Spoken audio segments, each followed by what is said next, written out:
like I mentioned before, I have a smart board that's working, so that's good.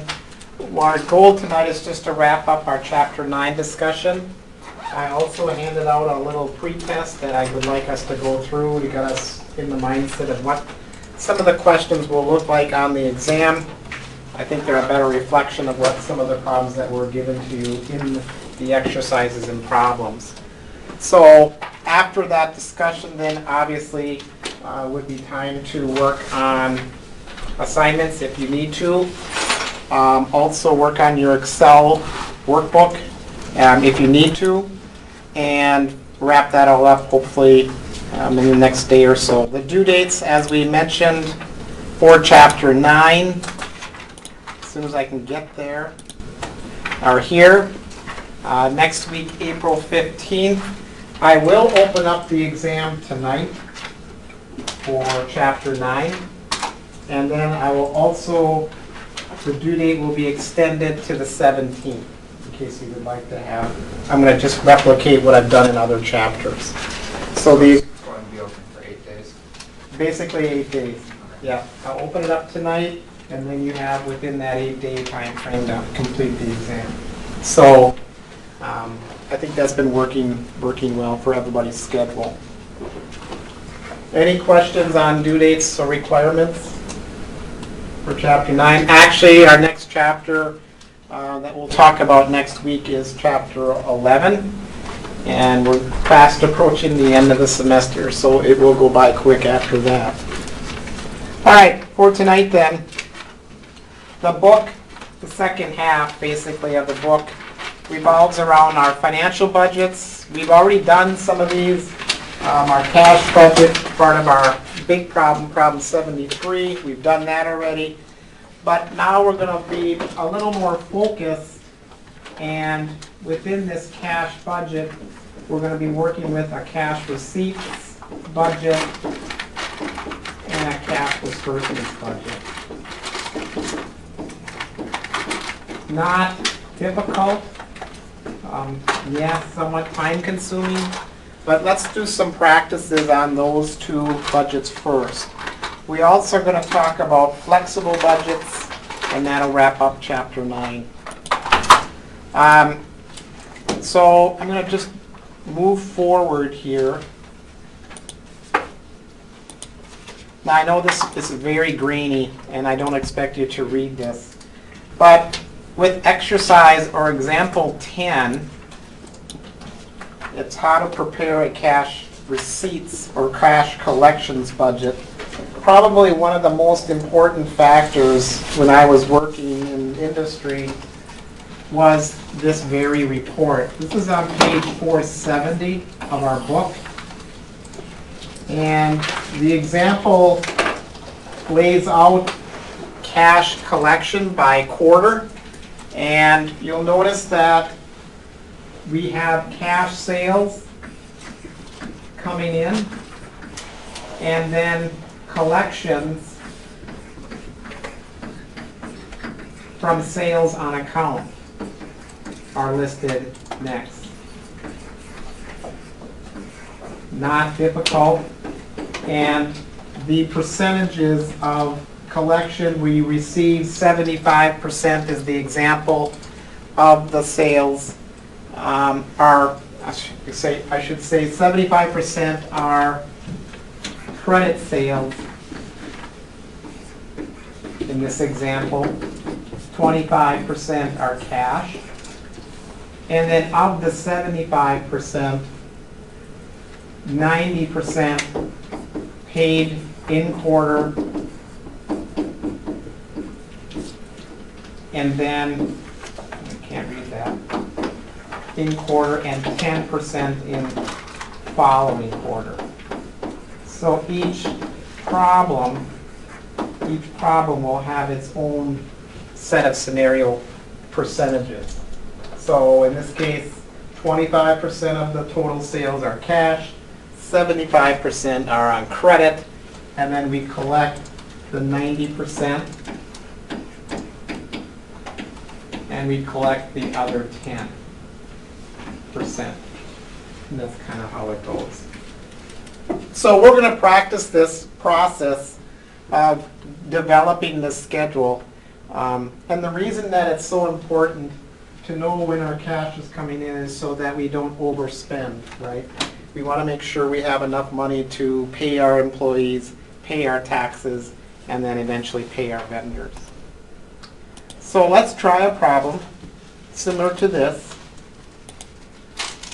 It's in your packet, problem 58. So this is outside of the problem 73 big packet. So problem 58, we're only going to do one of these. So we'll see how this goes. Page 505 of our book.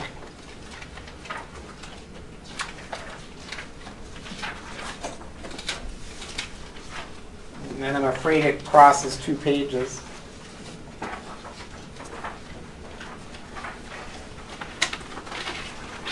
On page 505, it does state that 15% are cash sales,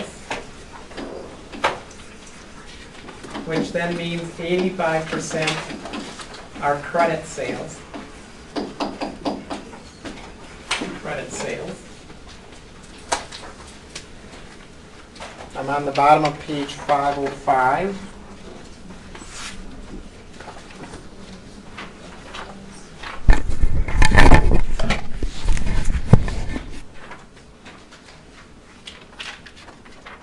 And then page 506 then shows our collection.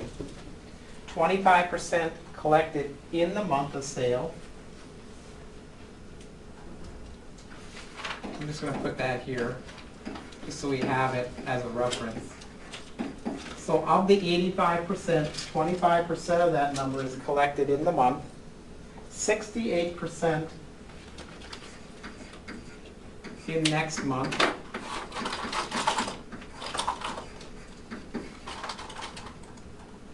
And then finally, the remaining 5% in the second month, right, following the sale. And if you add these up, it totals 98%. They're assuming that they lose 2% of their credit sales, never collected. So kind of like a bad debt built into their budget. So as far as the requirement, question number 1, it says calculate credit sales for May, June, July, and August. So again, this is a very simple process. I'm going to take 85% of each sales amount. So starting with May at 290, I'm going to take 85% of the total sales to give me my credit sale portion. 290, 280 for June, 295 for July, and then August is 300,000.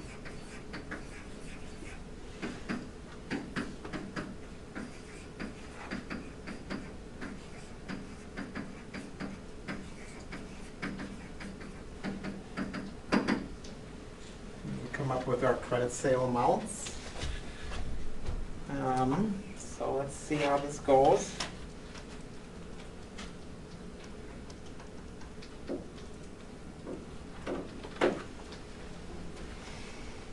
So 246,500, and I might as well, for July and August, I will also compute the cash sales at the same time. So 280 times 85% is 238,000 for June.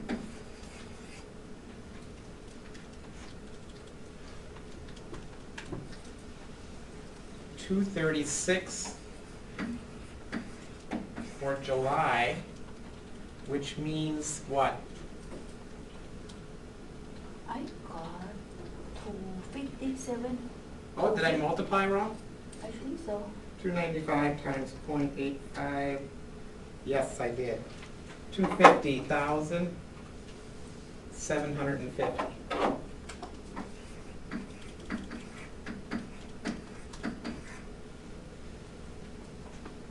Of that number, the rest is cash sales.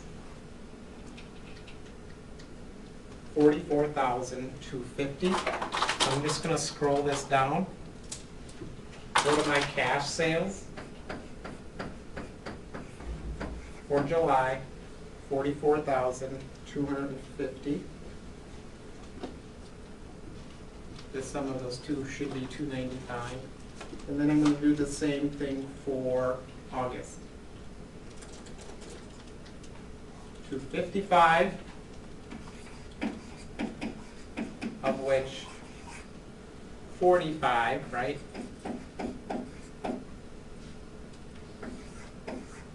Would give me the 300,000. So 45 or 15% is the cash sales.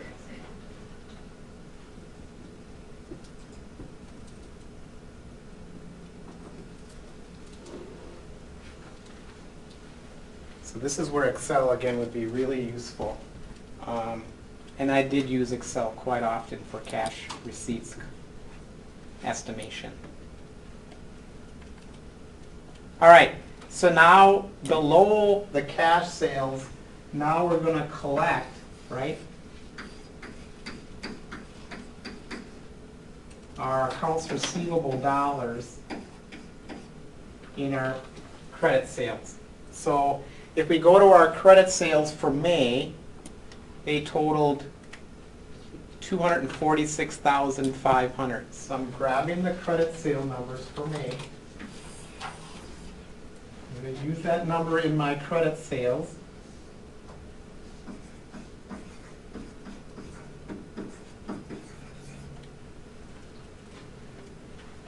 In this instance, May is 2 months removed from July, right?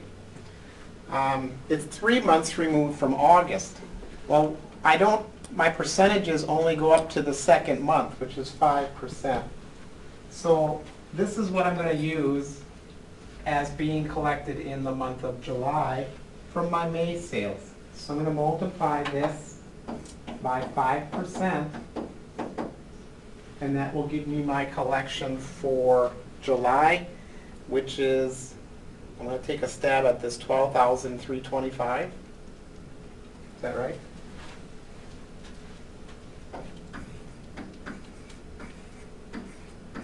Awesome. I don't have any percent for August, 3 months removed, so there's nothing there.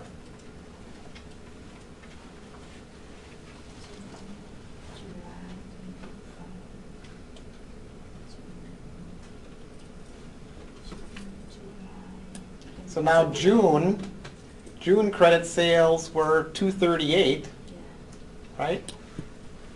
And I'm going to take that 238 twice. Once for July, once for August. And I'm going to multiply it by the appropriate percentage for July and August. Well, if I'm looking at July and I'm looking at June, that's 1 month removed. What percentage do I use for 1 month? 68%. 68, correct. And then August is 2 months removed from June. I'm going to use 5% again. So those are our numbers to work with. 238 times 0.68. 161,840. And then the 5% is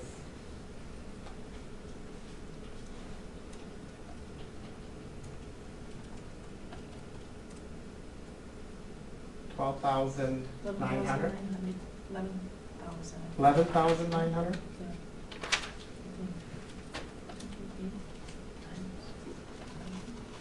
Yeah. Yep. So that goes in the August column. Now we go to our July credit sales. Here we had $257.50.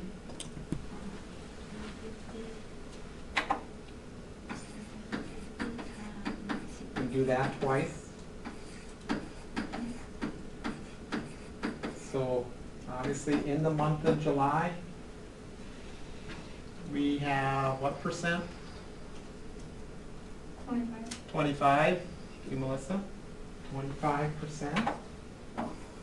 And 1 month removed from August, obviously, is the 68%.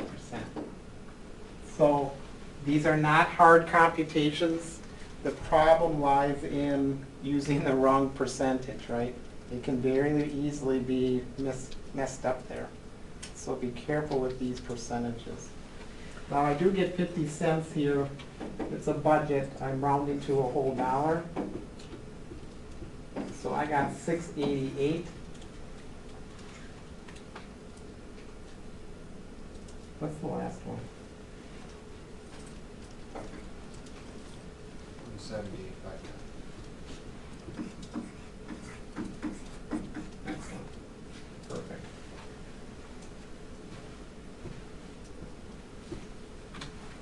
I'm a little confused. Okay, where do we? Well, the month that the sales are in, that's supposed to be the month collected in the month of sale. So I'm not sure why we're switching the percentages for June and July. I'm forecasting for July and August. So July is the first time I'm actually in the month. Got it. So that's why we're using the 25%. That I missed. And then July is 1 month removed from August, and that's why we use the 68. Okay, thank you. Mm-hmm. It's very, like I said, it's very easy Yeah, to get the percentages in the wrong month. You know what I mean? yeah, so I had to ask. So August, we had 255 for credit sales. We only need to do one. And that's in the month of August, which is 25%. So here in July, I have nothing because it's an August sale, right? So 255 times a quarter is 63,750.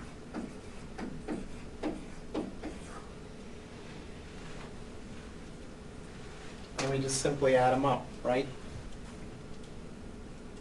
There is nothing more devastating to a company that runs out of money. And what's the resource that banks have for companies that run out of money in the short term? We're not borrowing for a big piece of equipment or land or something. What's it called? Joel, Sean, what do we call that? When the company comes in for short-term needs. Anybody remember? Line of credit, does that sound familiar? A line of credit? Yeah, sure. Cash shortages are covered by line of credits. I used to use a line of credit. The problem was I never could get it paid down. So at some point, the bank will say, hey, you got to close this line of credit and take a loan out, right?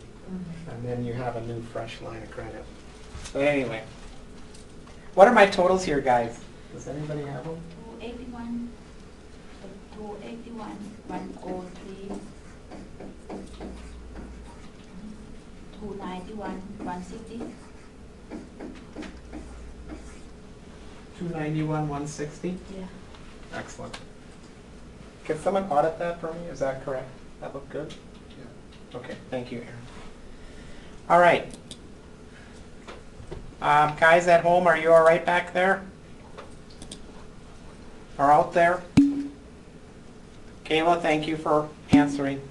All right, Tiffany, thank you. All right. Let's go forward. There is another one out here. It's problem 65. I will have it in my notes for tonight. We are not going to cover it. It's the same concept, guys. You have cash sales and you have credit sales. You're just simply deciding, how much is in each particular month. So no different than what we just went through. So I will have the answer key out there in case you wish to review it. All right, cash budgets, disbursements now, or cash disbursements, begins on page 471 of our text.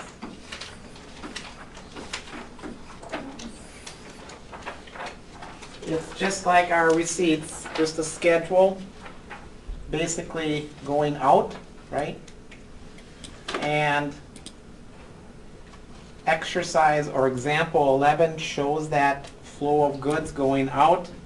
In this case, 80% are paid in the quarter. In example 11, 20% are paid in the next quarter. And there was prior purchases in accounts payable of 5,000. So now I'm on the accounts payable side, right? We're talking about vendors, purchases on account. So they give us a list of quarterly purchases of raw materials, all on account. And then the schedule is completed by quarter.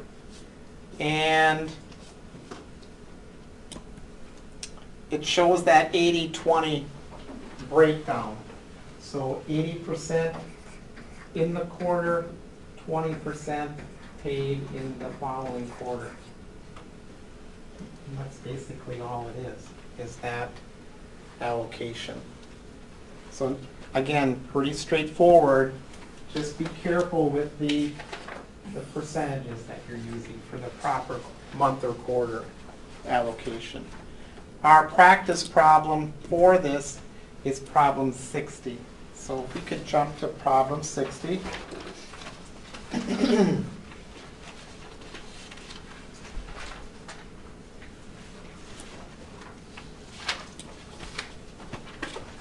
We're doing this disbursements just for one period. There's more than just purchases on account that we have to deal with. We've got labor, we've got overhead,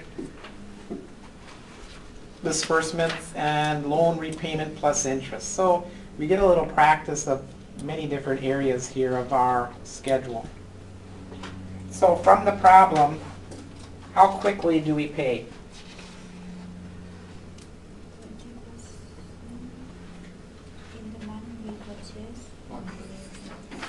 20% in the month we purchase, and 80% the following month. Yeah, we pay 20% in the month, and the first month following we pay the rest. So that makes it pretty easy. We only have two schedules then, basically, to worry about, two percentages. So of the purchases, again, we're looking at doing just the disbursement schedule for August. So what percentage is July purchases going to be? Going to be 80% for August. And then 20% obviously for the month of August. So July had 77.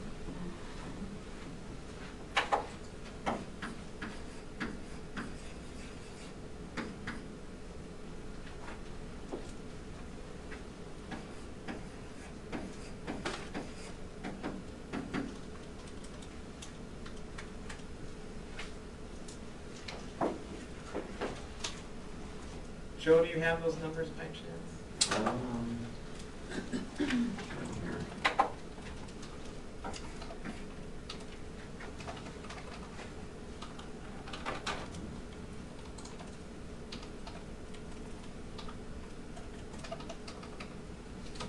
I mean, 61,600.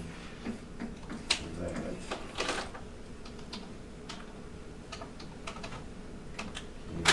14,600. Okay, that look good.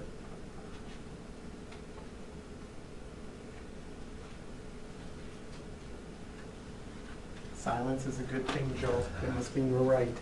Yeah, awesome, excellent. Now, labor is next, which is in item letter C.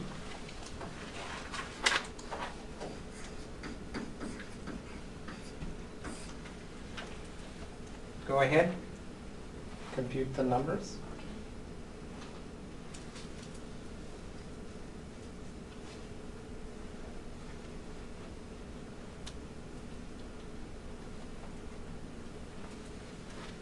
Just do that on your own.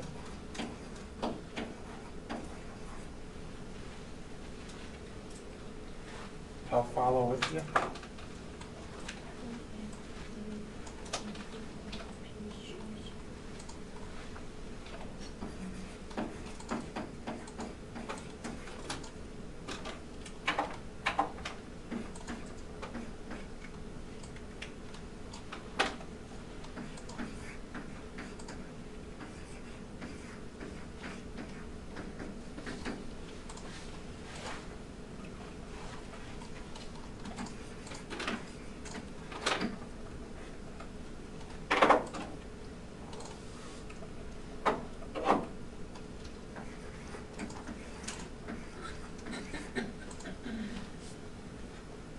Melissa, do you have the 90%?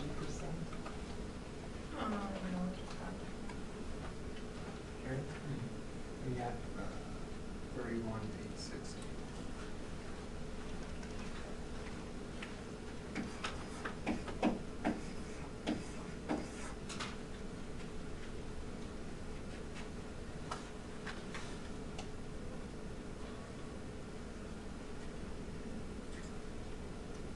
Julie, we're all right? No, it seems backwards to me. Well, it says 90% of labor paid in cash during the month, so why is July not 90? So we're looking at August period. Oh, so We're you doing the don't use schedule you for don't use the August. 90. Okay, I see. Yep, No, because in July, the 90% would have already got paid. So Correct. The Right. last 10%. and that's all that's left is the 10%. Okay. Yep. So, Okay. alright, I'm gonna write it down.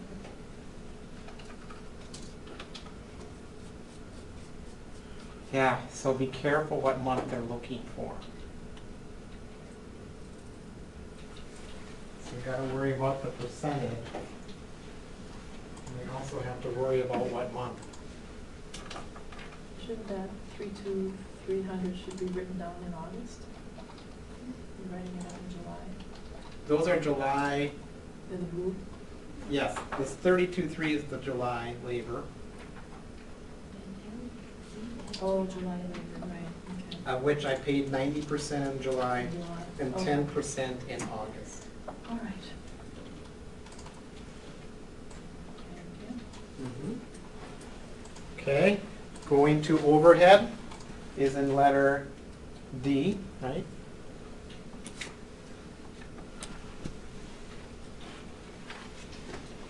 Whenever we're talking about overhead, we gotta worry about depreciation. Depreciation is non-cash, so it has to be subtracted from our total. So 71,000.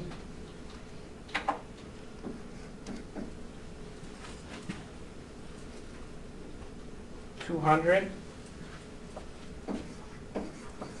minus $6,350 of depreciation, non-cash depreciation. And you did this similar to on your project, right? You had to subtract that from our cash budget.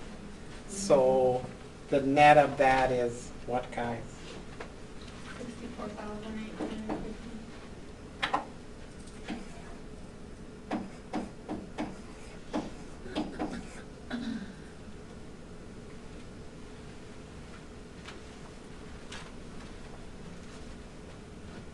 Our last item is on page 507 then.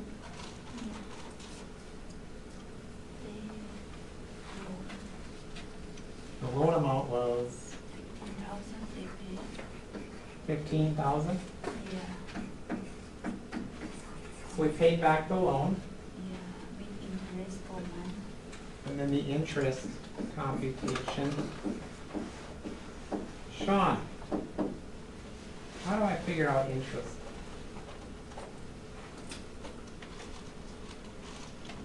Multiply by the percentage.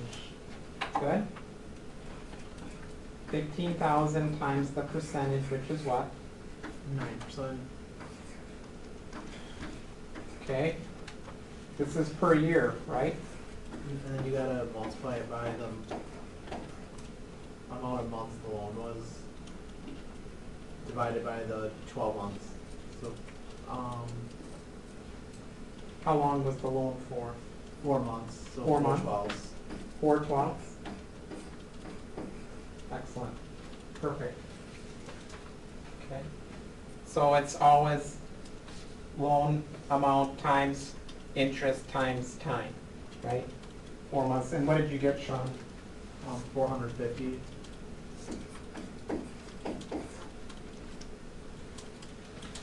That's it.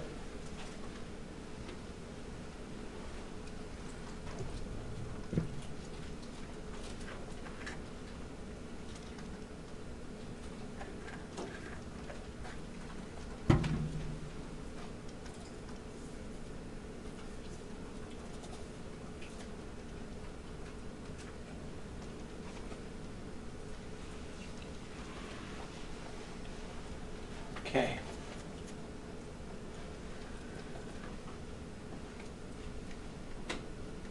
What kind of interest is this? There's two types of interest.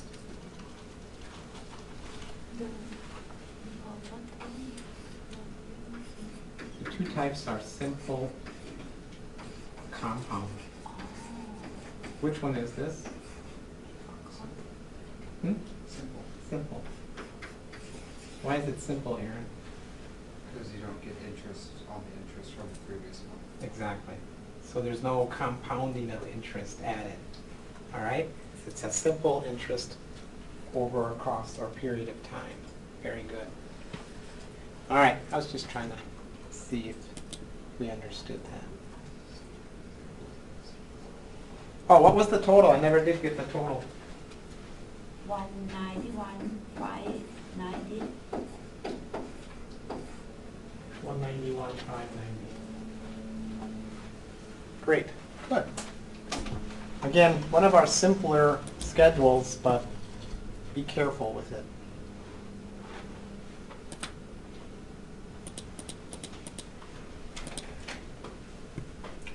I'm not going to talk about deficiencies, excess.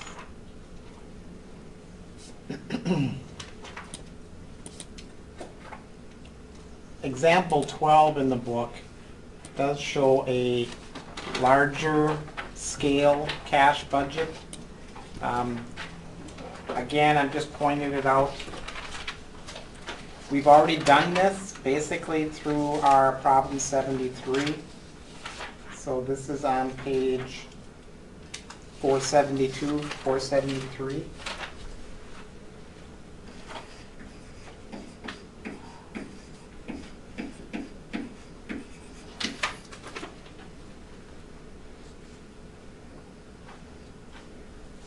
It's, again, I think, should be pretty self-explanatory. I did want to mention that the ending cash balance in quarter one, month one, becomes the beginning cash balance, right?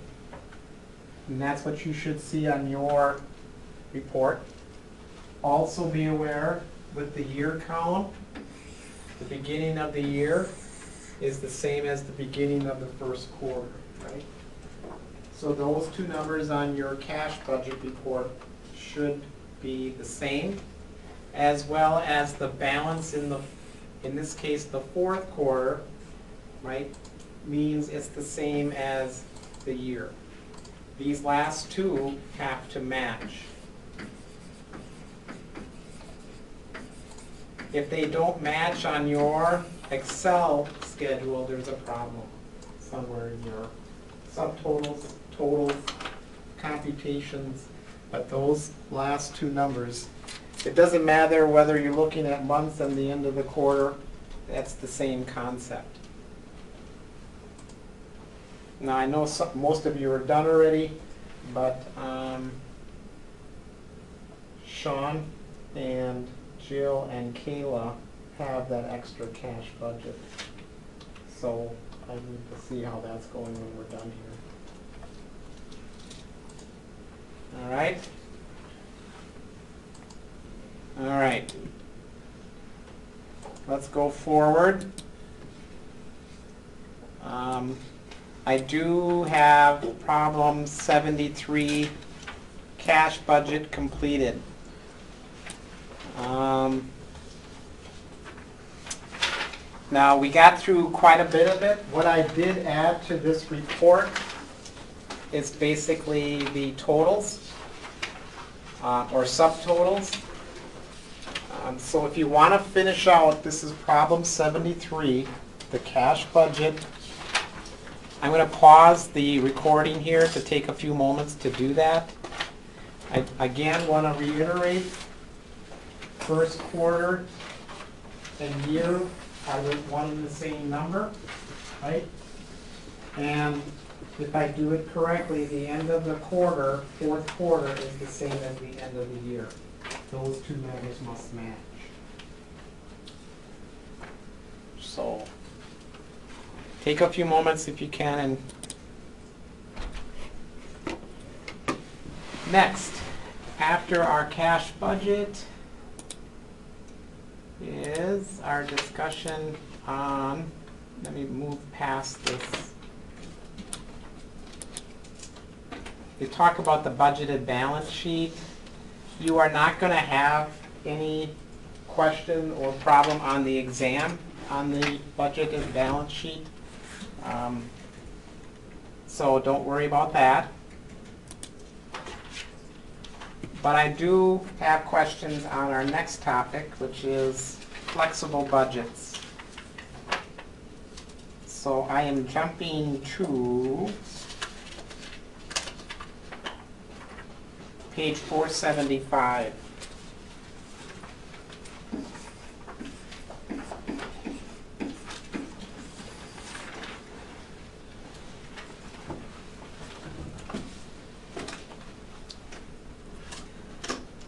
The main job here is to realize there are different categories of flexible budgets, or different types.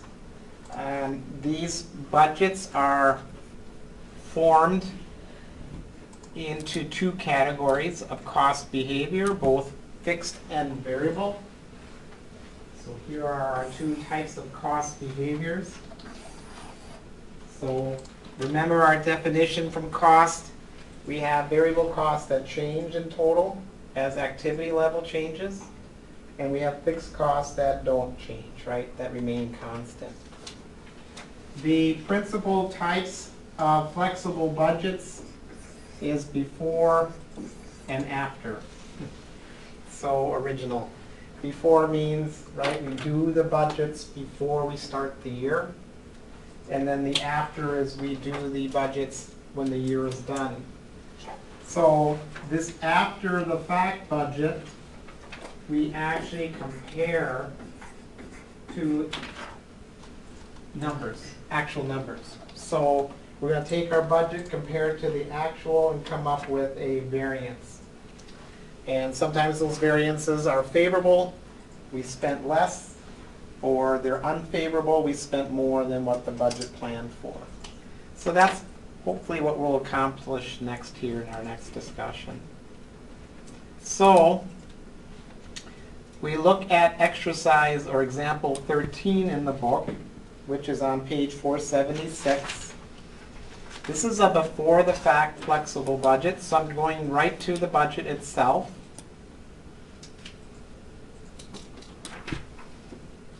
So this is on page, if you want to jump to page 476 yet. Couple things to notice here is we have different levels of production output. This is a before the fact flexible budget. And at these different levels of production, right, we have different costs for materials, labor, maintenance, power. So here's the variable section.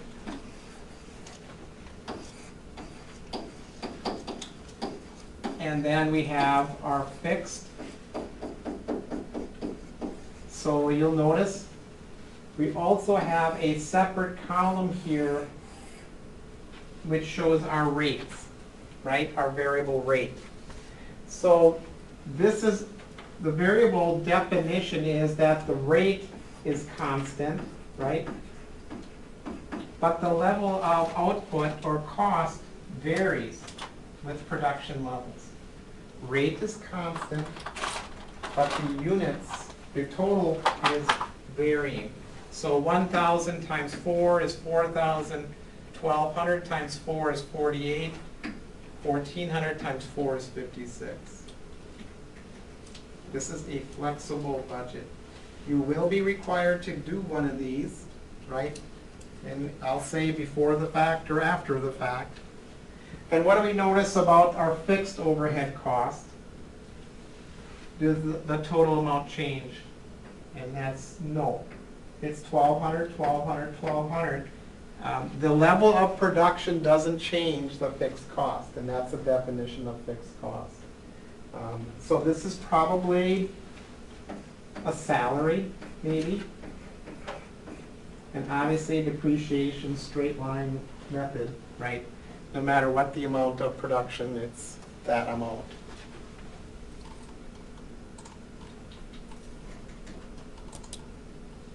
So let's try one. 62. In that packet again. Page 507.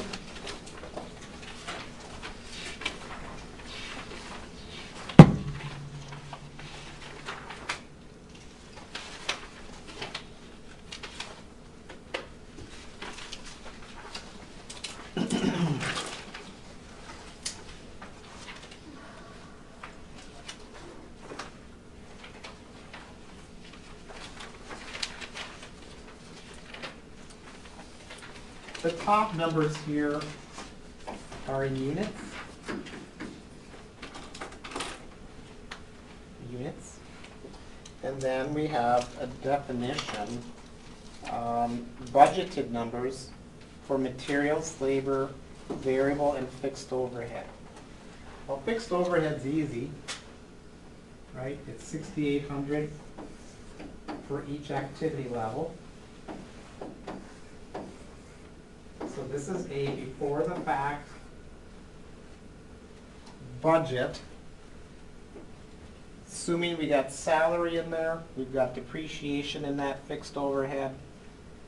Those are the main ones. Maybe a rent could be in that number. Property taxes could be in that number. So once we got that in, let's start with materials then. So in the book, the budget is, it takes 2 pieces of leather, and the cost per piece, right, is $7. Okay.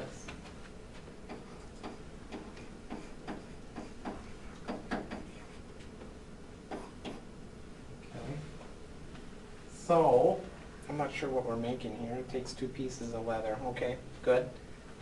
If I got 3,500 units, what am I multiplying the 3,500 by? The 7, or is it 14? 14, right?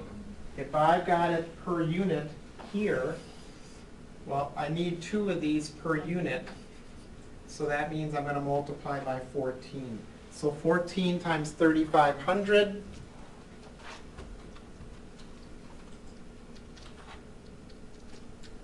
is 49,000.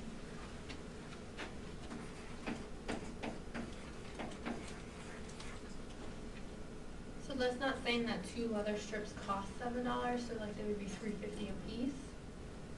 I'm assuming it's $7 per strip. Okay.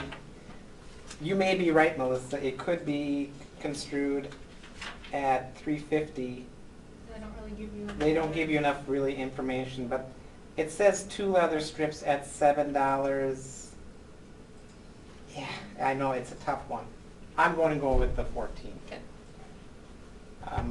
On the test, it'll be much more clear as to whether it's per strip or per unit. So the C now answer might be different than mine. 4,000 times 14 is 56,000.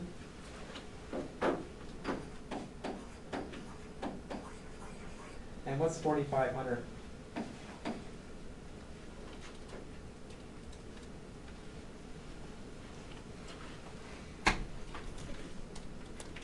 $63,000. 62.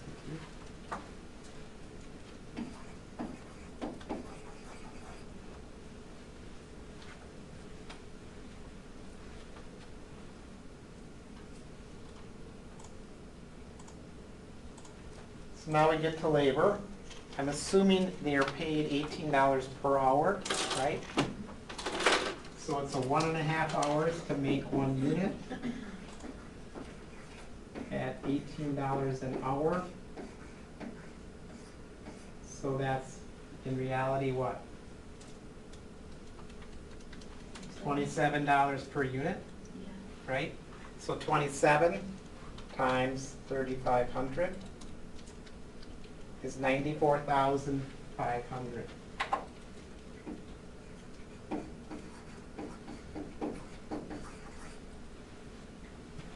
And 108, 108,000.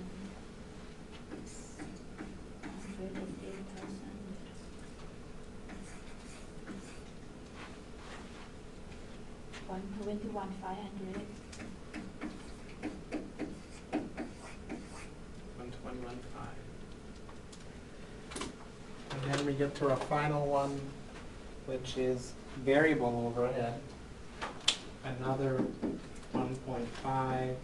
And the predetermined overhead rate for variable costs are $1.20 per hour. So we're looking at $1.80. Yeah. $1.80 times 3,500, 6,300. Excellent.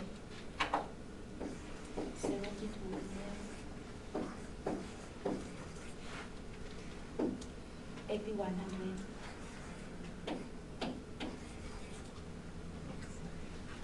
All right.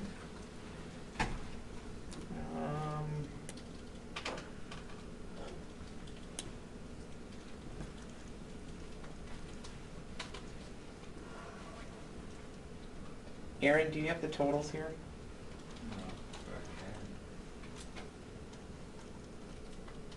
Somebody else have them? Yeah, 156,600.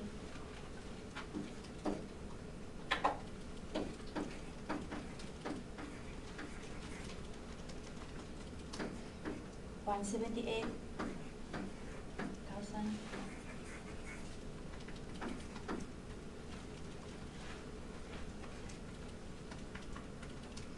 199,400.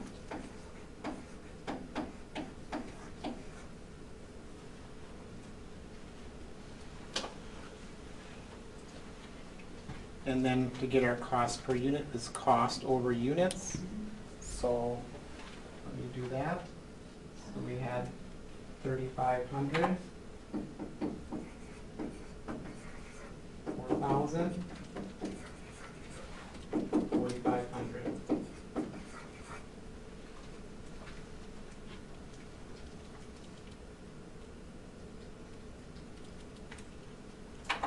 And I'm going to round to the nearest cent, 44.74.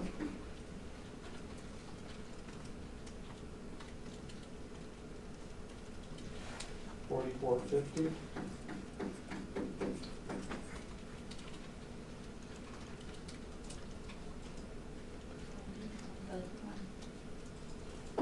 Yeah, 44.31. And as you can see, as I make more units, what does that do to my unit cost? It goes down, right? Cost per unit decreases, and for what reason?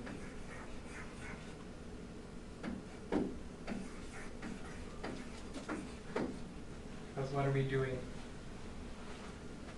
What makes our cost per unit come down? You're making more units? I'm making more units, so what's being spread out across more units? Fixed. Well, Fixed, right, fixed cost. So this is, again, is why in production managers specifically, they want to produce as many units as possible, right? If they can produce more units than what was even planned, even this here, for instance, if they can make more than 4,500 or 5,000 or 6,000, that will change this cost per unit dramatically, right? So why do I need to know a cost per unit before the year starts? So you can know how much I'm gonna sell. Sell, yeah, determine the selling price. So depending upon what we feel our production levels will be, what we feel we can sell, right? That will dictate what price we're going to charge. That's all tied together. So, very, very important report, this one. Because depending on what level, right? I got three levels, which one's right? It's a prediction, right? So, again, we have to be very careful of that sale level here. This is huge. That first report is the #1 report. You have to get as close to accurate as you can, that sale projection. All right, so that's the before the fact.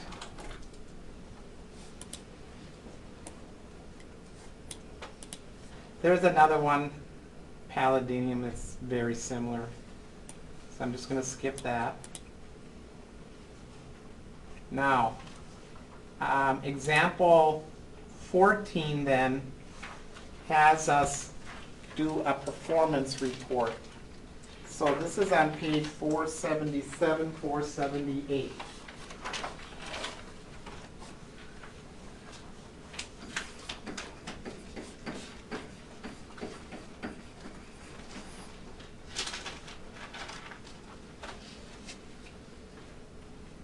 So this is after the fact.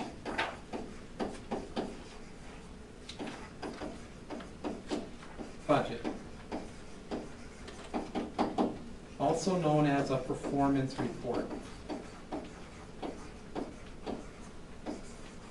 Because what we've added to this report is a new column called actual, right? So at this point now, the year has been done, right? The year has been completed. I've flexed my units to the same number of units. You can see these are the same numbers. So now I'm comparing apples to apples, what my cost should have been based upon 1,200 units. So in this case, then, the author gives us a variance schedule. And a variance means it's just a difference. And I want to point out something here. We had budgeted 4,800. The actual cost came in at 4,830. So students will say that's a $30 favorable variance. Because the actual's more, right? That's usually a good thing. But what are we looking at? Cost. Costs. So I don't want a bigger cost, I want a below cost, right? So this is an unfavorable variance. And you can see then that once the actual cost goes below the budget, that's when we have a favorable variance. So just be careful of the direction. Because again, on the test, there'll be a $30 unfavorable answer and there'll be a $30 favorable answer. So just be careful you're choosing the right direction. So let's try one quick, just so we get a tackle on this. This is problem 64.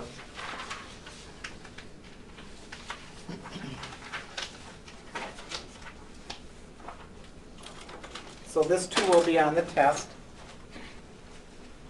We have to fill in the actual cost first.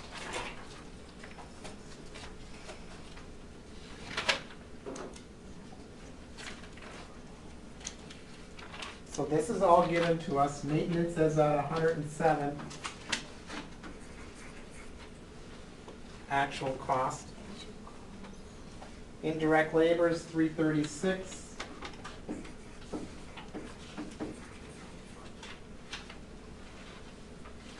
Power's at 41.2.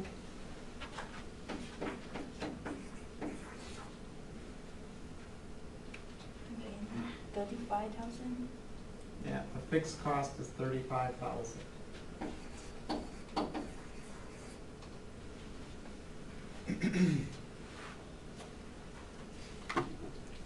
371 plus 41, 411, 40, 518.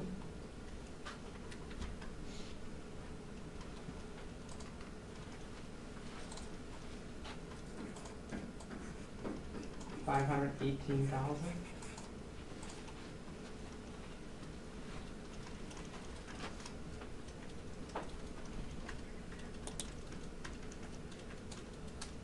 Does anybody know that's right? No, 518? not really. I don't No, know. it's not 518. It can't be. I got 200. Yeah, that's what I got. 518, 200? Yeah. 519? Yeah, 200. No. This is why you use Excel for budgets. Yeah. Right. All right. So to get the rates, we have to go up to the top of page 508. What was budgeted? So I'm going to take the rates per hour, and these are hours. So now we're switching gears. Some budgets are based on units, other budgets are based on hours. So be careful with the driver of the costs. So maintenance is 20 cents per hour plus 86,000. So we're going to do 0.2 times 93,000 plus 86. 104,600. So let me just do the math. You know, it's 20 cents variable rate times 93,000, the flexible budget, plus the fixed cost gives us our total cost, 104,600. So that's how it works. Now, in a lot of cases, I shouldn't say a lot, in some cases on the exam,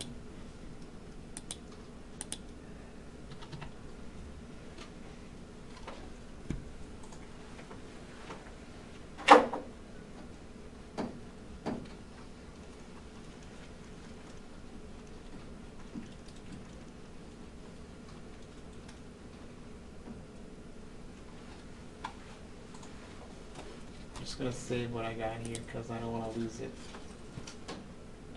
There it goes. Students will do, I'm going to ask for the maintenance cost, right? At this level of activity, what's the budget amount? Students will take 0.2 times 93,000 and they forget about the fixed cost. So what by definition has both fixed and variable in it? What do we call that? It's mixed. Very good. Excellent. So this is an example of a mixed cost. So just be careful with those. Make sure you also include the fixed cost in your computation. Does power have any fixed cost? The next item. Power. No, it's all variable, right? So we simply can take our 45 cents now times 93,000. Melissa, can you give me that number? 41,850. We jump down to indirect labor, back to another mixed cost. 210 is the variable rate times 93,000 plus our fixed part of the indirect labor. So some of the indirect labor, remember, are our supervisors, our maintenance people, cleaning people within the factories. So there are some salaries of 140,000 in a particular year. And we get how much in this case? 335, 300. Awesome, Aaron, thank you. And then our rent is what? 35.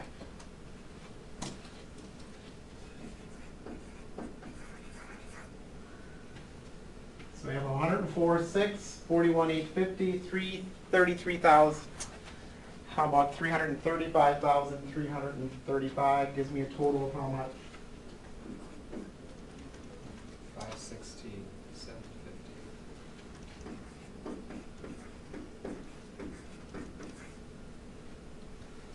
So looking at our overall budget, did we meet our budget? Looking at our green number, looking at our blue number. We didn't hit it, right? So overall, it's going to be an unfavorable variance. And we can certainly pick out which categories. We got 2,400.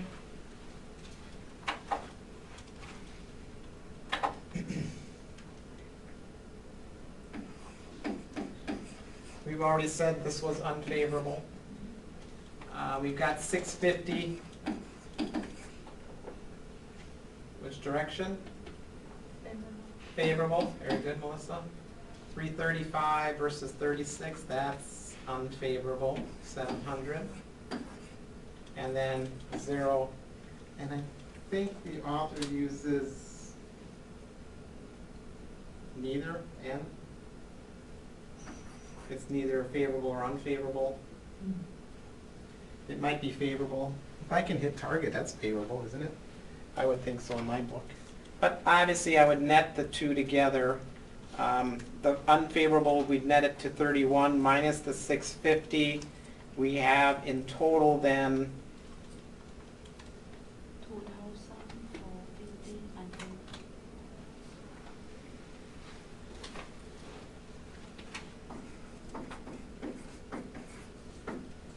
There we go.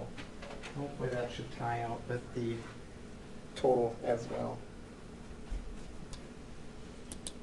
Okay, so this is a performance report. It's a after the fact, right?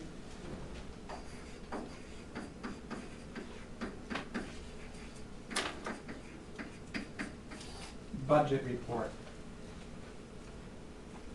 Again, that's what the author uses as a definition of a performance report here.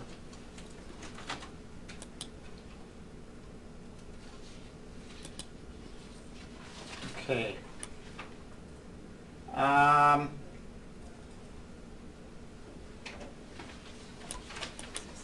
do have a summary page. Because on the test, I'd asked for a certain type of report and I got something totally different. So let's look at our different terminologies one more time. Can I have you go to page 477, please?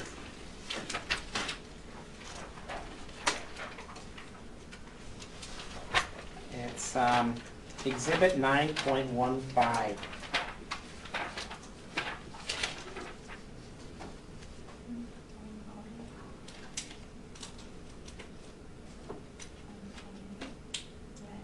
It says the definition of this report is a performance report comparing actual cost to the static budget. So, yeah, I just said to do a performance report, you gotta flex to the actual level of activity. What was the actual level of activity in this example? 1,200 units, right? yeah. But what did we budget for? We budget 160, 1,060. yeah, It's 140 difference, yes. and it's favorable. Why is it favorable? Because we produce actual more than we budget. Yeah, that's always a good thing if you can make more than what we thought we could make. So this is one instance where the bigger number is better, and it's considered favorable. So does everybody understand that difference between this and cost? Favorable and unfavorable. So that too you need to be aware of. Does everybody see that? So we want this, and a static means I don't flex, right? So I'm comparing this to a number. The 1,060 means static means it doesn't change, right? The static budget doesn't change. So this is what we set. Now, we use this report mainly just for this purpose, is to determine what did we plan for. We planned for 1,060. So this report is still important to us, right? We set a goal of 1,060 and we beat it, which is always a good thing. So that's what it's for.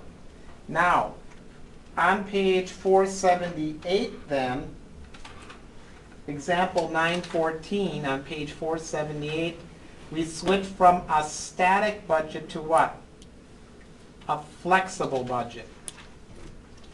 So we now are looking at a flexible budget. Again, it's after the fact. Again, it can be construed as a performance report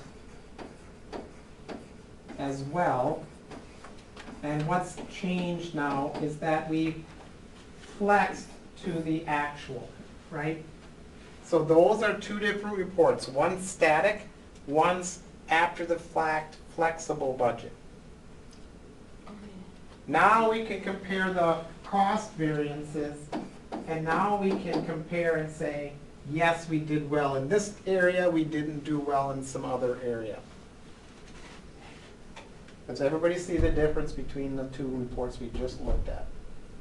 One's static, One static, that's on page 477. that mean after, right?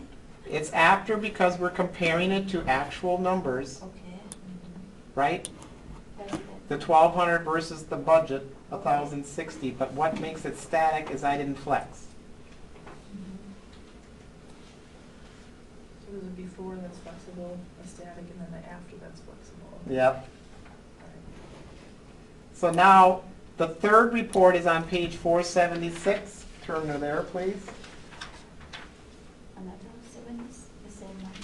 476. Yeah, it is the It's the- flexible one. It's the flexible one. Mhm. What makes it flexible is that we have different ranges of production. 1,000, 1,200, 1,400.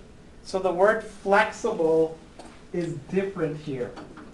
It means it's different scenarios of activity levels. Not just one, more than one activity level. That's what the term flexible here means. So I have 1,000, I have 1,200, I have 1,400 on the report before the year starts. And like we talked about, we need this information to get our budget cost per unit. Then I can set a sales price for the year. So, example 13, exhibit 9.5, and page 417, example 14, you must understand the difference between those three reports.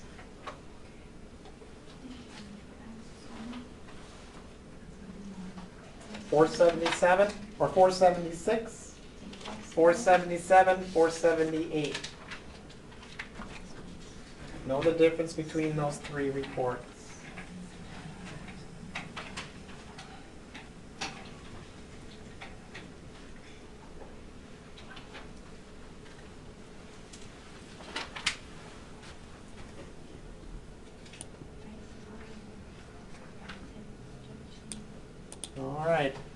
last item, guys, is the other handout that I just gave you tonight. This is our last item.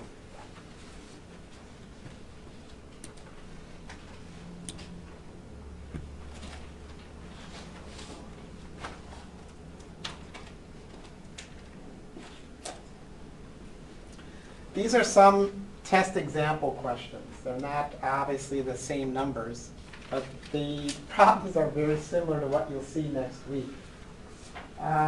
So let's start with this first flexible budget. Montgomery has developed it for the upcoming year. They have 4 different overhead items. 1, 2, 3, 4. This is that other handout. You notice our mixed costs are maintenance powered this time, and that's it. We have a one that's totally variable, one that's totally fixed. It then reads, Montgomery normally produces 15,000 units. Each unit takes 0.35 hours to make. However, this year, 19,000 units were produced with the following actual costs. Using an after-the-fact flexible budget, calculate the variance for power. All right? So let's do that.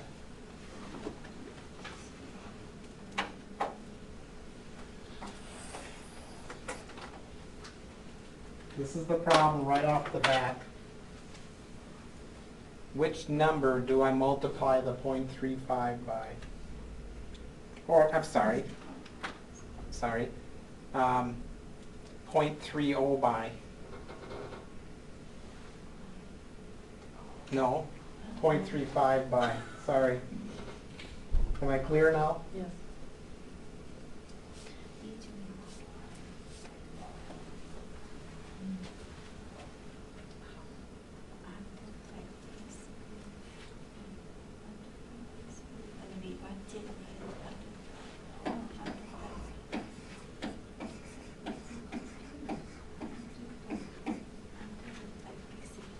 Which unit am I going to use, 15 or 19? 15? Who thinks 15? Couple? Who thinks 19? Joel, you're the only one that thinks 19. Okay. But that's okay, because you're right. It is 19. Why is it 19 and not the 15? Joel, what led you to that answer? You always want to do it by the actual level of activity? Yes. If I'm doing an after-the-fact flexible budget, I want to flex to actual level of activity. Well, these actual costs were developed by what? 19,000 units. So if I have 19,000 units on this side of the column, I have to have 19 on the budget side. So we're going to use 19,000. And Joe, how many hours is this?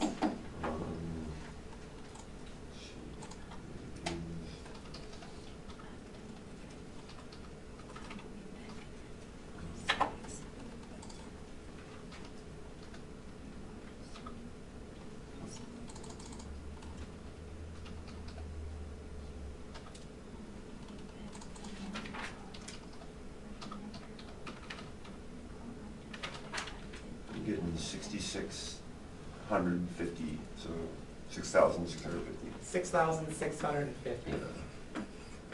Now these are hours, right? Correct? Because it's 0.35 times 19,000 makes it hours. The reason I got to convert it to hours is look at my formula. What's the rate for power? It's based upon hours. So here's another stumbling block. On the test, I could easily make this, instead of an hour, I could put a unit in here, right? So then all I would do is what? Take 19,000 times 0.3. See how I struggled before? I didn't read the question. But it is based on hours, is it not? So I gotta take this times 6,600 hours. Oh shoot, what did you say? 6,650 in hours.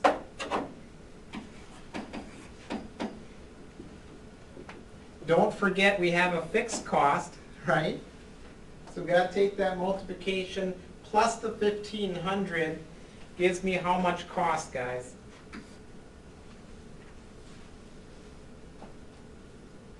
About 3,000 something?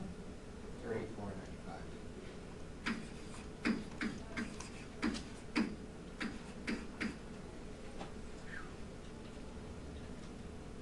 So now I've flexed the budget to the actual level of activity.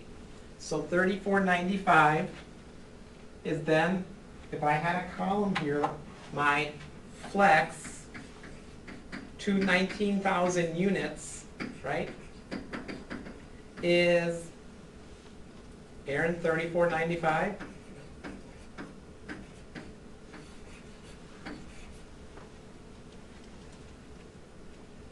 So how did I do?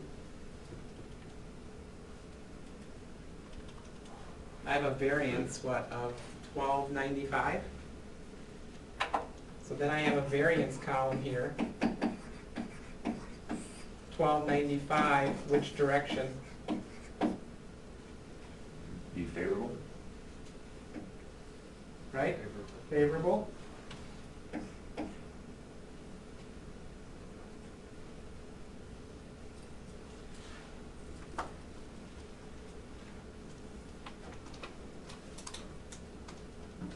And we certainly could do the other ones. Should we do one more? Yes. Just for fun. Let's do another mixed cost. Let's do maintenance. I think was the other fixed or mixed, right? Yep. So we have 6,600 hours. Why do I keep saying 6,600? 6,650 in hours times the rate of 250 plus the 12,000. I've got to put my order of operation in, right? This is what we're multiplying together, the 250 plus the 6,650 plus the 12,000. I've got 28,625.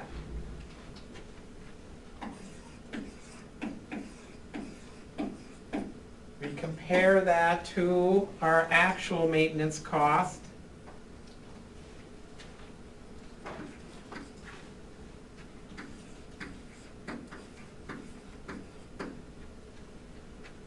Gives me a variance of 13,625. How's this manager doing? Pretty awesome, right? So now you can go to that individual and say, hey, you're doing a great job, right? But what do we have to be careful of? That maintenance person getting a big head? Maybe. One thing is our budget numbers are maybe flawed, right? This looks too good to be true. Does it not? Well, it's a big difference. It's a big difference. So, in my mind, I think the budget is not right versus them doing so well. So maybe you don't want to talk to them because they're going to want a raise, right? Just something to think about. So you always have to be concerned about your budget numbers. It could go the opposite way too. You can't go into a maintenance person if they're all unfavorable and say, how come you're doing such a bad job, right? Numbers are numbers. Budgets are estimates. They're not true, right? So we have to look at our history and see if these are actually good budget numbers to work with. One final thing before we leave.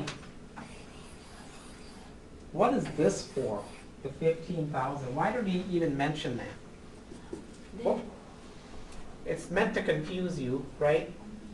But what was the 15,000 used for in real life? Probably to come up with the budget. Yes, very good, Melissa. This 15,000 units was used to generate all these numbers for our budget. Exactly. The before the fact flexible budget, right? That's where that was used. And that's not used in our after the fact flexible.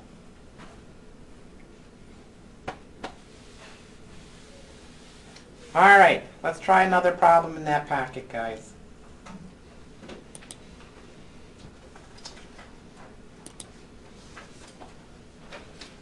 Oh, yeah.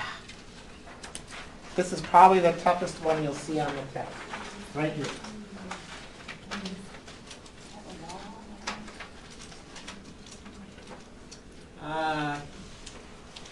Yummy produces a line of jams.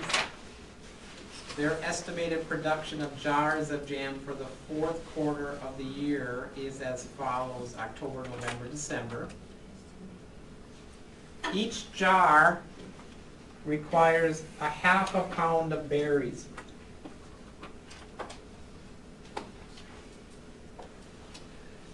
Yummy prefers to buy the freshest berries, so its policy is just to have 3% of the following month's production needs in ending inventory. On October 1st, the company had 1625 pounds of berries in inventory. Yummy pays 60 cents per pound. Are you guys tired with the problem already? Yeah, that's the problem. And there's 4 choices, and students give up on it and pick one of the 4. I'm not saying that's you guys, but I know sometimes my son hates to read anything beyond 2 sentences. So I hear you, but I think if we break it down, I know you can do it. All right, so here we go. It buys all berries, typically pays 40% in the month, the remaining 60% in the month following. How much cash was paid in November for berry purchases? Round to the nearest dollar. Oh, this has got everything in it. This has got Schedule 2 in it, it's got Schedule 3 in it, it's got our cash disbursements journal in it, all in one big problem. How many choices? Woo! All right, let's have some fun here, guys. Here we go. Let's start with Schedule 2. We have to. There's no choice. Or actually, we kind of have Schedule 2 done. They give us the production needs, right? If they give us the production needs, the unit produce, right? Yeah, this is Schedule 2. So that means we don't need to compute for Then that. we don't need Schedule 2 then. Uh-huh. I make it worse than what it is. So let's do Schedule 3. We have to start with, we're going to do the month of November, right? So we're going to have to start with October. There's no choice.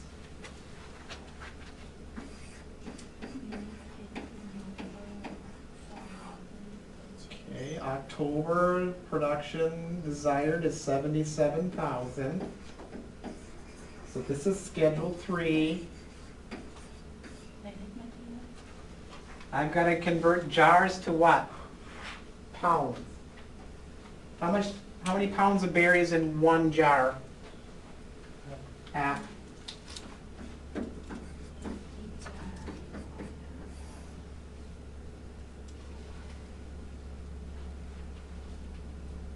$38,500.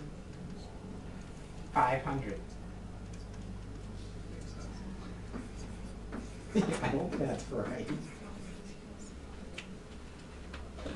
Right? 77 times 0.5. Good deal. So that's how many pounds I need. Let's go to November. Because I need next month's production needs. November has a production level of 98,000 times 1/2.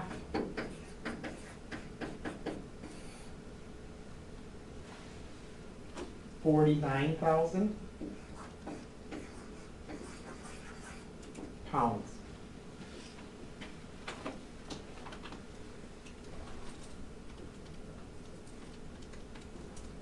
What is our desired ending inventory? It's, 3%. What was it, Melissa? 3%. 3%.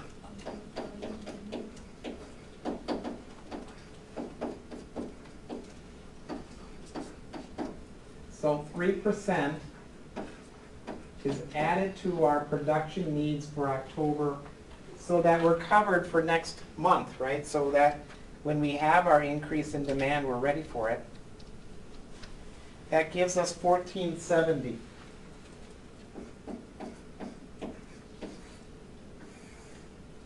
I come to a subtotal. Do I add this or do I subtract it? Decide, oh, we need to add them together. You gotta add. So I'm doing Schedule 3. That comes up to a new subtotal, 39,970 pounds. I go less beginning inventory. How many pounds did I have in beginning inventory? They give you 1,625.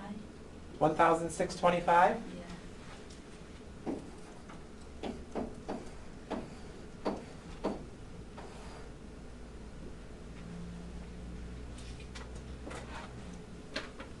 How are we doing?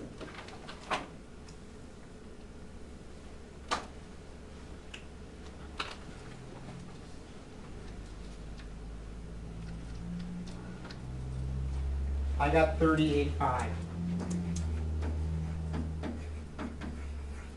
That's what I need to purchase, right? That's what I'm gonna need to purchase in the month of October. I don't think so. You don't think so? No. What did I- 38,345. Why did I get such a weird number? I don't I know. don't know. Oh, I know.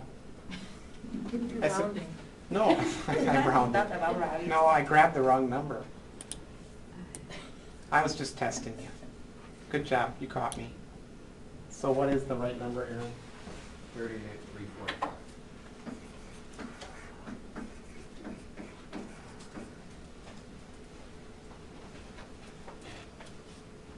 What's the cost per pound?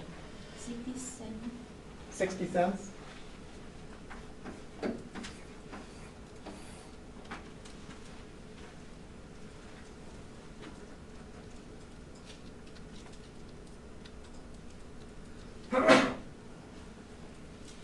But this say they want November, not October. Yeah, we gotta get down here though. Oh, okay. $23,007. Yeah.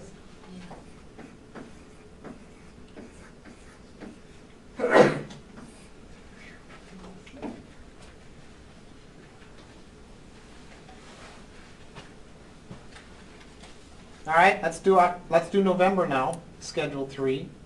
I Then we need, I do have to have December here. yeah.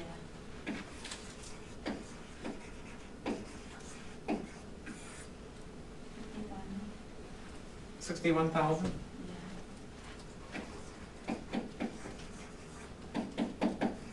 30,500, 30,500. Yep. 9%. 9.15. Yep, 915.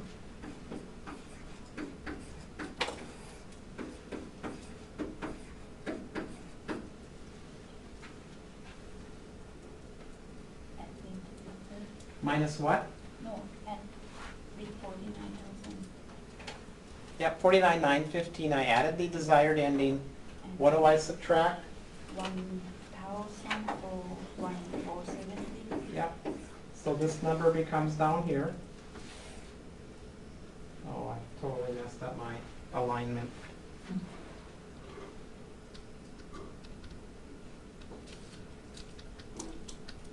$48,445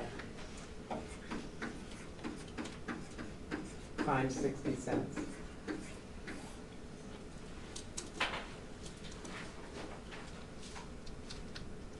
$29,067.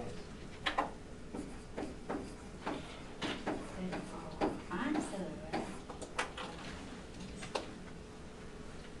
And if I open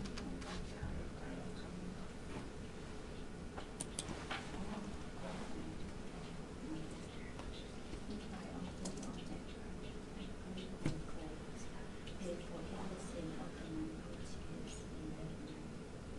And maybe 60%, we did 60% in October, right?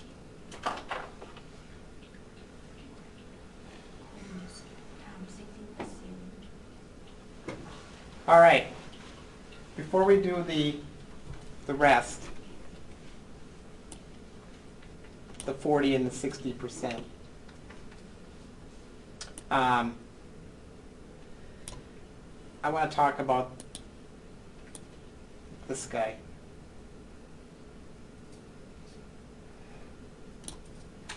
We gave that number to you, right?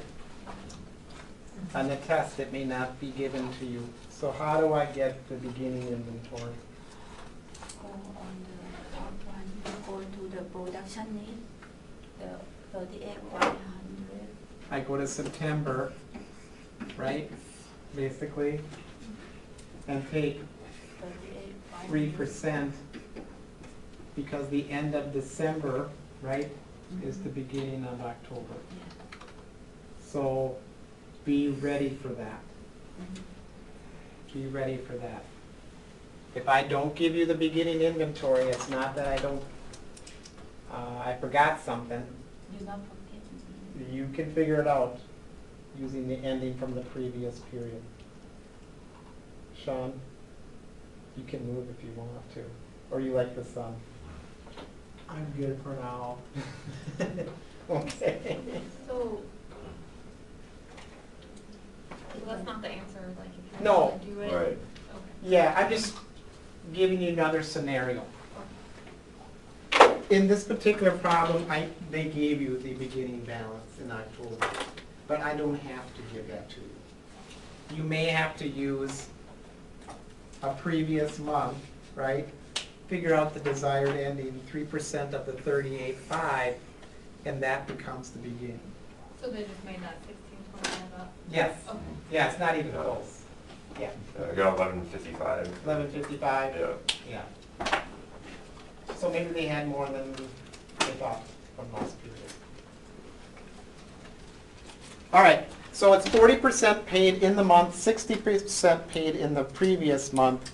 So, Julie, what are my percentages here? Which one's 40, which one's 60? It's 40% in the month, 60% in the next month. So we're looking for November. We're looking for November. So 11,627. Okay, which one's the 40, which one's the 60? Oh, I'm confused. I want 40% in the month. So what month are we looking at? November November. So where does the 40% go? on the 29. Yes, 67. there you go. That's what I want to hear. Excellent. So therefore, the previous month, right, October, Yeah. I paid 40% in October. That means I paid 60% in November. There you go. Now we can add the two and come up with our answer. 11,627 plus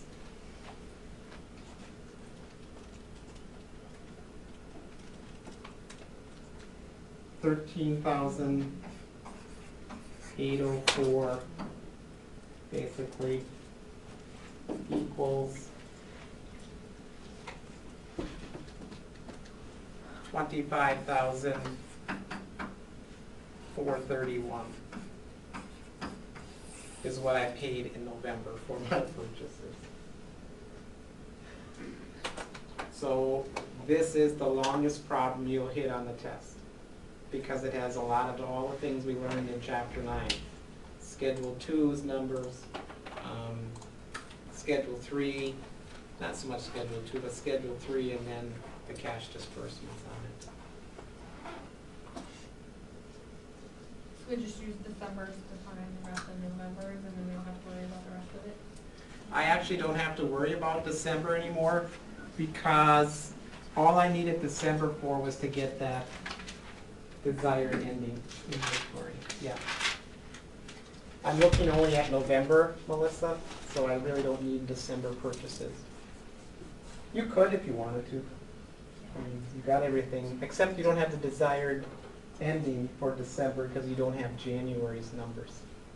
So you really couldn't finish December anyway.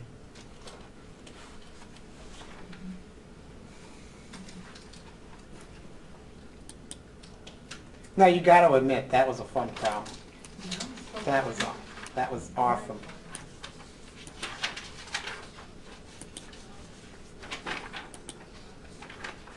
Let's take another break here. I need to anyway. So there's a couple more. They're much quicker. I'm looking at maybe about another 30 minutes or so, and then we'll be wrapped up here.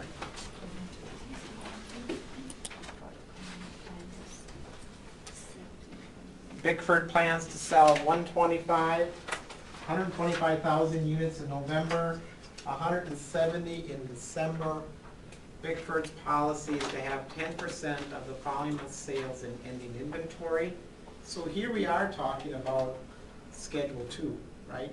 We're starting with sale units, and we're looking at our production budget. On November 1st, there were 13,000 in beginning inventory. It takes 30 minutes of labor to make 1 unit. Labor wages are $17 per hour. Variable overhead is applied at the rate of $5 per direct labor hour. Fixed overhead is budgeted at $56,500 per month. What is the budgeted overhead for November? How much? 5. 5. No, it's actually, they gave us a lot more numbers than what we need. Isn't that true? A lot more numbers. So,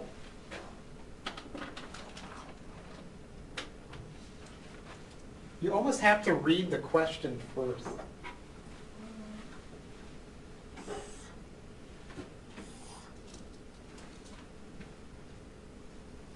I'm looking for the budgeted overhead. So I'm not even looking for units produced. Right? So remember Schedule 8? I'm just guessing now. It was Schedule 5. Now I gotta look. Yeah, put overhead. Schedule 5, right? Yeah. 5. Schedule 5.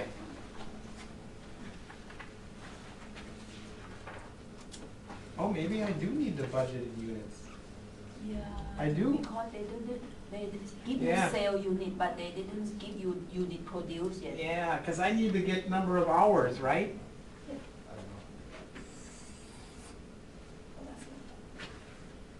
I gotta get number of hours for November. So let's do it. November, December. I need my production needs. So November's sales were 125. December sales is 170. Bickford's policy is 10% for ending. So I'm going to add my desired ending. This is probably number 2 on the difficult factor. Number 1 was the last one. Desired ending is 10%.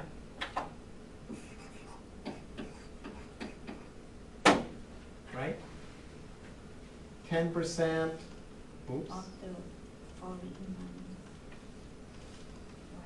Right? Bickford's policy is 10% of the next month's sales must be in ending inventory.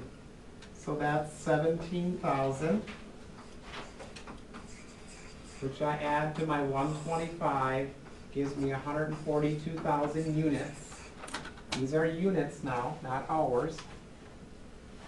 I subtract the beginning inventory, which was given to us, which it doesn't have to be, right?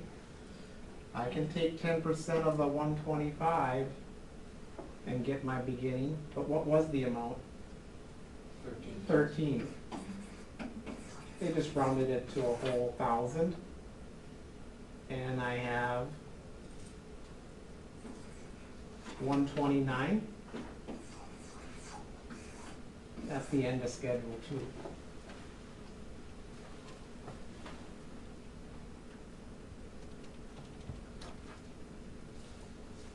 So the 129 are the desired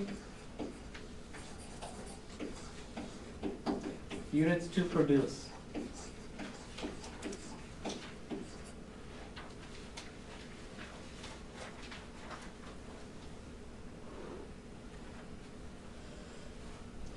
Now the units produced would go into the direct labor budget, right?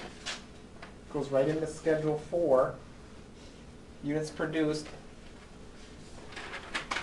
So I'm going to continue my number here. What am I multiplying here by?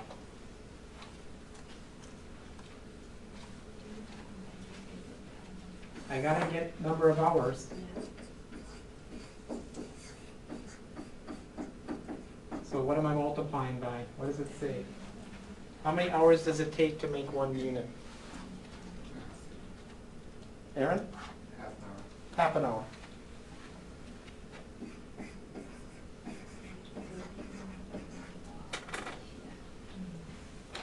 Remember, my variable overhead rate is based on labor hours, right? So I have to convert my unit number to an hour number. So half of 129, 64,500.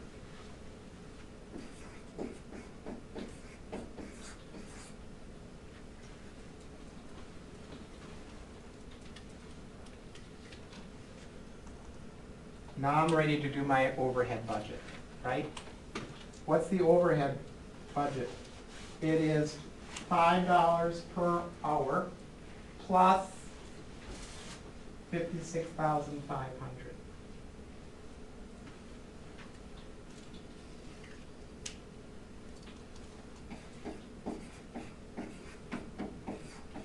So this $5 is the variable overhead rate per direct labor hour. We did that in cost. We did that in cost to come up with a predetermined overhead rate.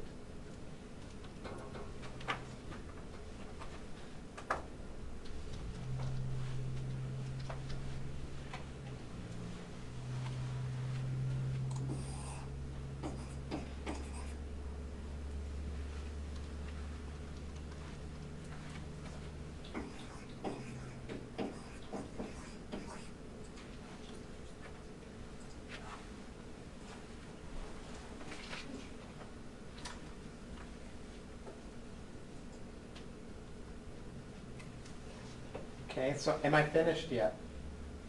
What do we gotta do yet, Melissa? Add fixed overhead. Yep, add the fixed. So this is the variable cost.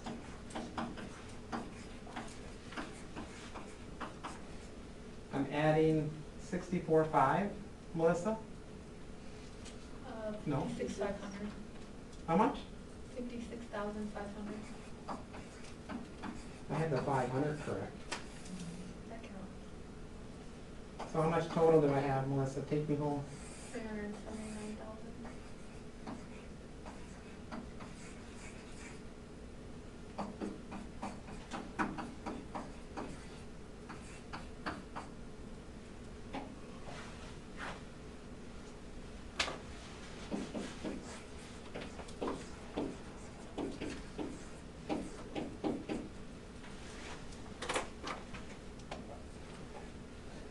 That wasn't as much fun as the other one, but it's pretty close. So here again, we're combining Schedule 2 with schedule 5, well, 4, and then a little bit of 5, right?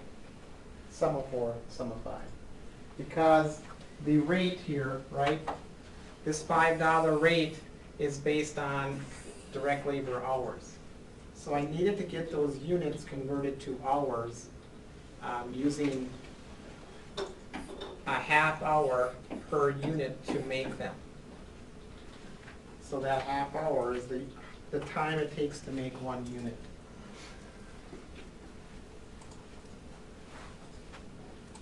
What do you think? Kayla, Tiffany, what do you think?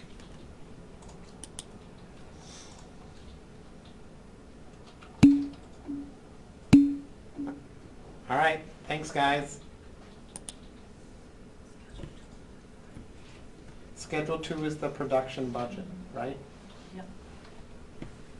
So here again, your task will be to get that ending inventory and figure out the beginning inventory. And what are we starting with? Sale units, right? This time we were given the sale units. So that's totally schedule 2.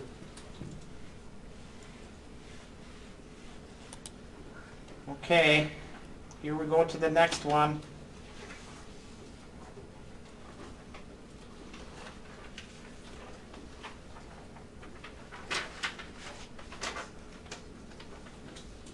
It's a mirror image, is it not, of what we just did?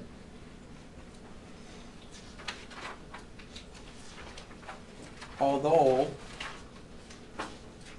what's different here? It's not quite the same.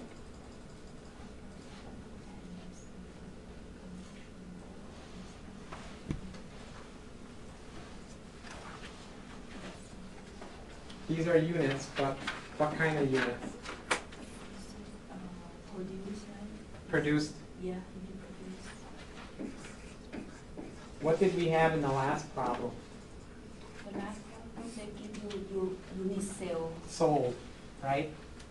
So do I have to do schedule 2 in this particular problem? No, I don't. They already gave me the units to be produced. So now, for the month of September, right?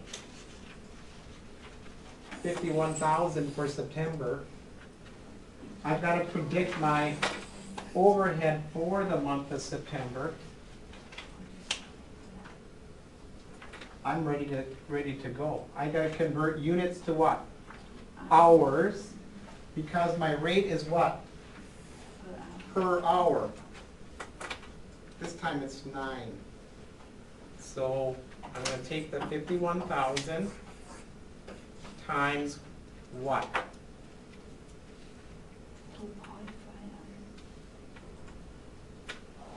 2.5? Yeah. Why is it 2.5? Because each sneaker require 2.5 hours. Yeah, this is units, right? So I can't take 51,000 times 9, because that's apples and oranges. The rate is based on what? Per hour. So I got to convert my units to hours by using the 2.5 number. So that's hours per unit, 2.5. It's given right here. 2.5 times 51,000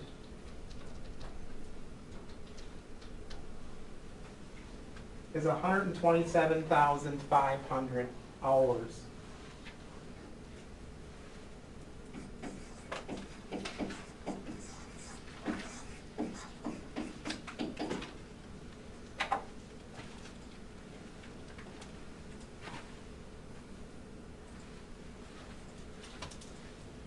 Sean, are you still with us? Yes. What do I do now? Now you can multiply that by 9. Yeah, now I got apples and apples, right?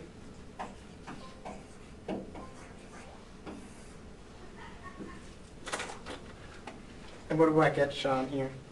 1,147,500.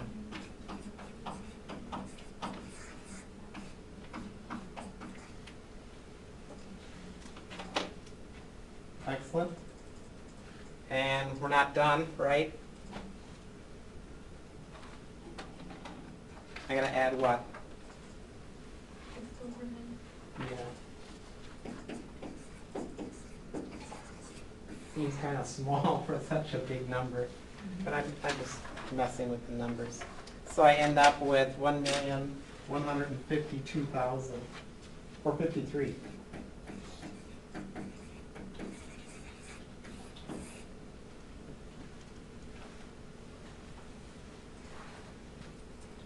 That's our answer.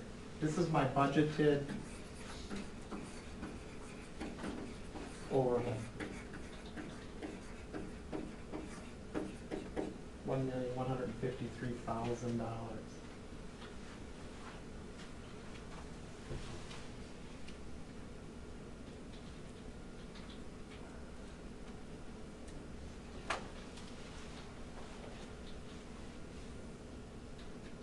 Guys, what do you think? It's gonna be fun, It's gonna be fun. that test. Do we have one more left? Yeah. All right, let's take a look at that one.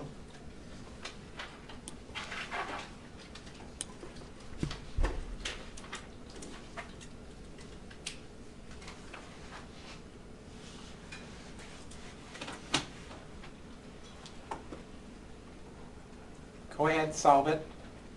See what you think. What number do I multiply the 35% against? What number do I multiply the 65% against? Go ahead and do it on your own. We're looking for cash collected in February. That's the first thing you gotta look at.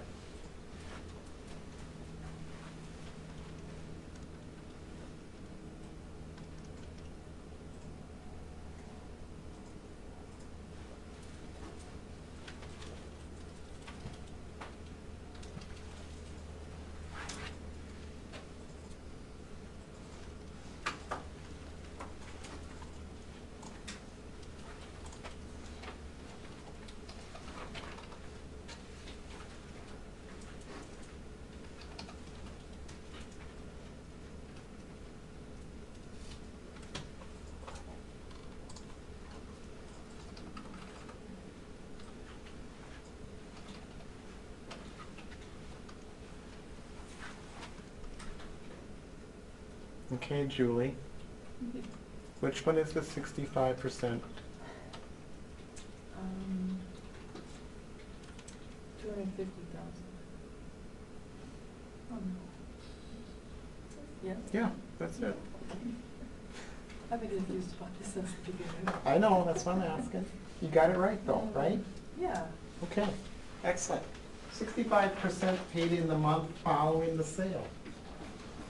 So that's my January sales is the month following or previous to February, right? And then obviously in the month, which is February sales, is where the 35% goes. Good job, excellent. So 250 times 0.65. 162,500. That's one collection. And 42,000 is the other collection. We add the two together, and I've got 204,500. Yeah.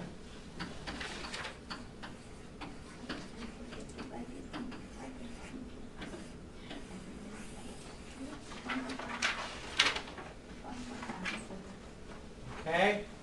Now again, ABC answers A is 204.5, B could be 162.5, C could be 42, right? D could be none of the above, right? E could be with the percentages backwards because they know what students will do, right? They'll reverse them and then that answer will be there. So just be cautious and you'll be fine. But they're easy computations, but they're not easy. So that was my review of the test questions that you encounter. You do need to know for the test how to complete a Schedule 1, a Schedule 2, a Schedule 3 in its entirety. So those 3 schedules are paramount. A lot of points are on them. And again, I may give you the ending or the beginning, and I may not. So you guys use your percentages then. What is the desired ending percentage? Which percentage do you use for Schedule 2? Which inventory are you looking at for Schedule 2?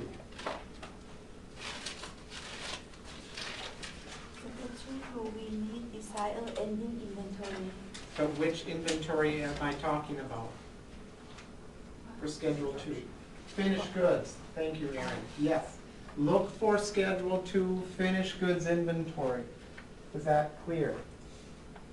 Don't use, what is Schedule 3 desired ending inventory?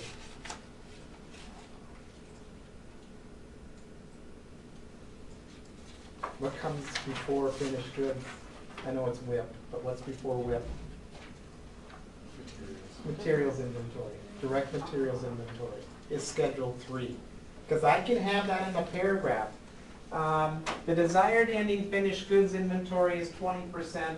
The desired ending raw materials inventory is 30%, due per Schedules 2 and 3. You got to know what the 20% goes to and what goes to the 30, correct? So Schedule 2 is finished goods. Schedule 3 is raw materials.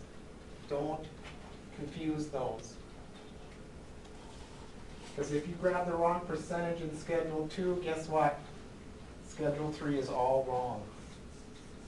So that'll be messy. Is that all right? Good. And then obviously the flexible budgets will be also on this exam. So try to use these notes as review. Hopefully they'll be helpful. The rest of the class then is to work on your project. Jill, Sean, and Kayla, you're back to where everybody else is. So continue forward. Any questions regarding your projects, please let me know. Remember, guys, for each group, please decide who will submit it.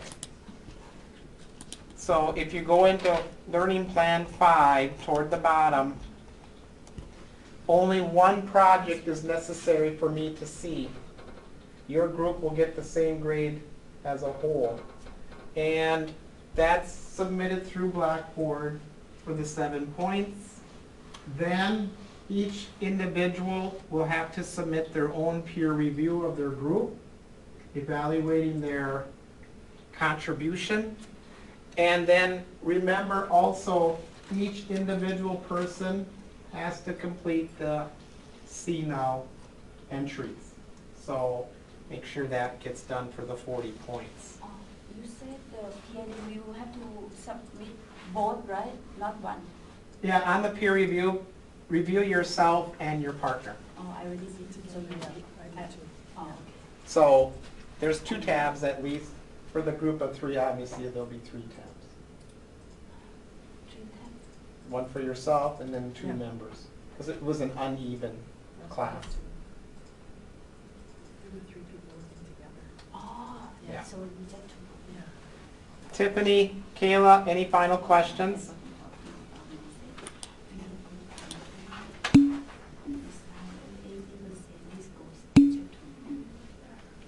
All right, good luck, guys. The rest of the class is yours, and hopefully we won't get much snow this week.